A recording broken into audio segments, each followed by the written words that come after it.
The Euphrates River is one of the longest and most important rivers in the Middle East, flowing for over 1,700 miles through Turkey, Syria, and Iraq before emptying into the Persian Gulf.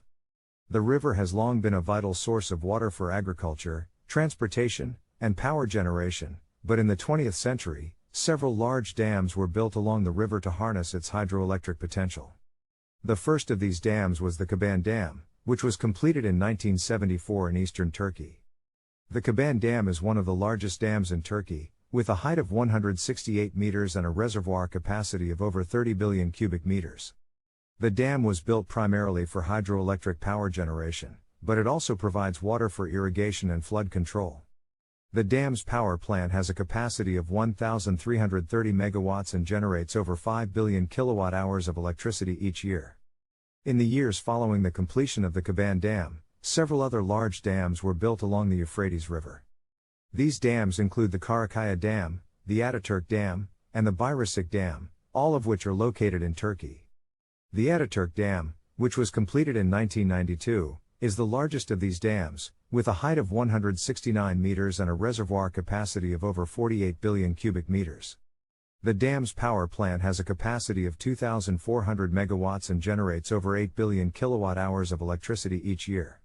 In addition to their hydroelectric power generation capabilities, the dams along the Euphrates River have also been used for irrigation and flood control. The dams have allowed for the development of large-scale irrigation projects, particularly in Turkey, where the river's water is used to irrigate crops such as cotton, wheat, and rice. The dams have also helped to reduce the impact of floods along the river, which have historically caused significant damage to crops, homes, and infrastructure. However, the construction of these dams has not been without controversy. The dams have had a significant impact on the river's ecology and on the communities that depend on the river for their livelihoods. The dams have altered the natural flow of the river, which has affected the river's ecosystem and the migratory patterns of fish and other aquatic species.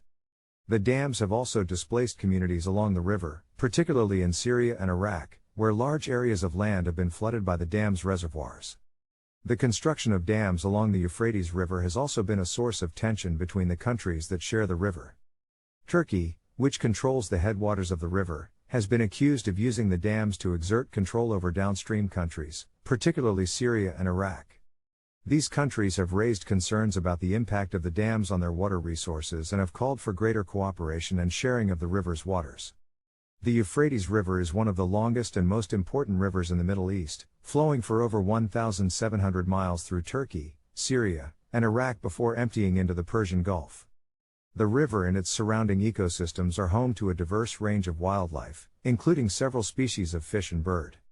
One of the most iconic species of fish found in the Euphrates River is the Euphrates Catfish, Silurus triostegus, which is also known as the Mesopotamian catfish. The Euphrates catfish is the largest freshwater fish in the Middle East, and can grow up to 1.5 meters in length.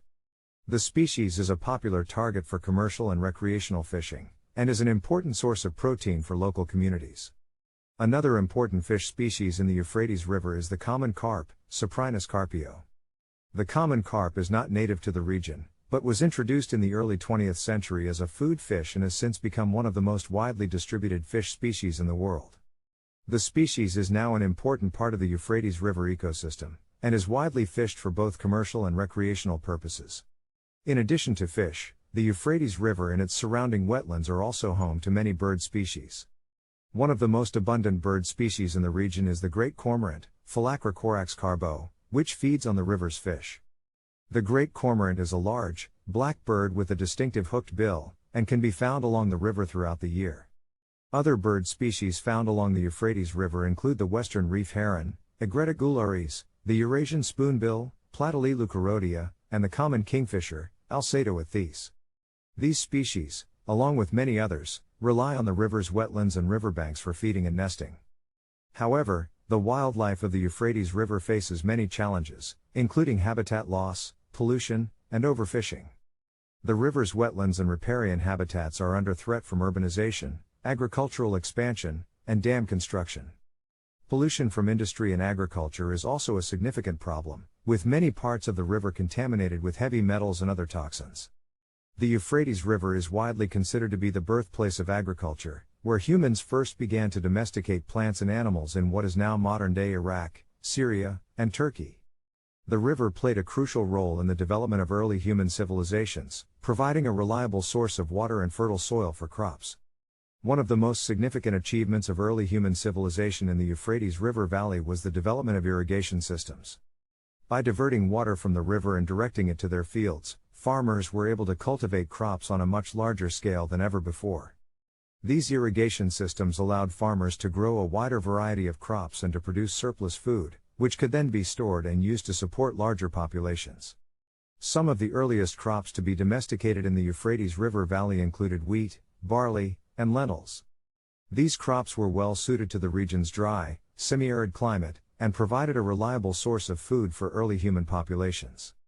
Over time, other crops were also domesticated in the region, including grapes, figs, and olives. The domestication of animals was another important development in the Euphrates River Valley. Early humans in the region began to domesticate animals such as sheep, goats, and cattle, which provided a reliable source of food and other resources. Domesticated animals could also be used for transportation, as well as for plowing fields and other agricultural tasks. The development of agriculture in the Euphrates River Valley had profound social and economic implications. The surplus food produced by farmers allowed for the growth of larger, more complex societies, with specialized labor and trade networks. The development of cities and the rise of urbanization were closely linked to the development of agriculture, as surplus food allowed for the development of non-farming professions and the growth of trade. The Euphrates River Valley is also home to several important archaeological sites that provide insight into the development of early human civilization in the region. One of the most significant sites is the ancient city of Ur, which was located near the southern end of the Euphrates River in what is now modern-day Iraq. Ur was a major center of trade and culture in ancient times, and is known for its impressive ziggurat, or stepped pyramid, which was dedicated to the moon god Nana.